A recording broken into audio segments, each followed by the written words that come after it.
এই সবুজের বুক চিরে কোনো এক নাম না জানা নদীর স্রোত বয়ে চলেছে। এমনই দৃশ্য দেখতে বারে বারে ফিরে আসি এই পাহাড়ের কোলে। আচ্ছা, তোমরা কি কেউ জানো কোন নদীর ধারা বয়ে চলেছে এই সবুজের বুক চিরে? প্রকৃতির এমন সুন্দর রূপ দেখে আমার মনে হয় আমরা তো মিথ্যে লড়াই করি, আমি সুন্দর, সে সুন্দর, তুমি সুন্দর। দূর, আসলে তো কিছুই নয়, সব থেকে সুন্দর এই প্রকৃতি তুমি।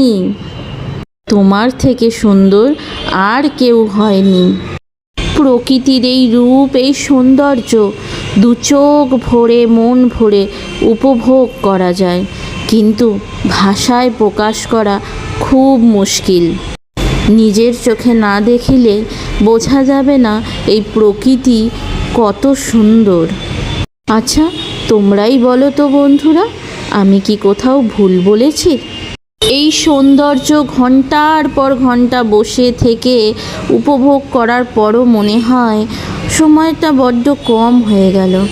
আরও কিছুক্ষণ বসে থেকে এই সৌন্দর্য উপভোগ করতে পারলে জীবনটা যেন সার্থক হয়ে যেত। ইতিমধ্যে তোমরা নিশ্চয়ই বুঝতে পেরেছ আমি কোথাকার কথা বলছি। হ্যাঁ, আমি পুরুলিয়ার দুর্গা ফলসের কথাই বলছি। এখানে এসে সবার এত ছবি তোলার ধুম দেখে আমরা আর নিজেকে আটকে রাখতে পারলাম না, আমরাও সেই দলে নাম লেখালাম।